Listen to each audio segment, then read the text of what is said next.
الكره هنا حسام عبد المجيد باظها لمين؟ لدونجا. انت يا دونجا قدامك محمد اسماعيل في وشك، انت عارف ان في لعيب في ظهرك، ما انت لازم تكون عارف ان في لعيب في ظهرك. تمام؟ ادي لمحمد اسماعيل، هو اللي وشه الملعب، انا ظهري للملعب، اديله هو الكوره. لا، انت قمت عامل الحنكشه بتاعتك اللي بتعملها، انت عايز تباصي للعيب اللي جنبك اللي انت مش شايفه، ولما جيت تباصيها له باصيتها غلط. ايه اللي حصل؟ فاول بانذار،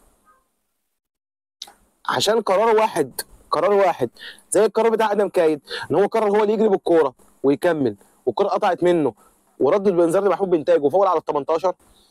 الكوره دي كان باص لمحمد اسماعيل، هيطلع بالكوره ده لو هيديها لك تاني، بس هتبقى انت عدلت جسمك للملعب. انت اسام يعني انت اكيد عارف ان اللعيب ده جاي وراك، طلع الباص صح. محمد اسماعيل مضمون، احنا بنتكلم مضمون، مش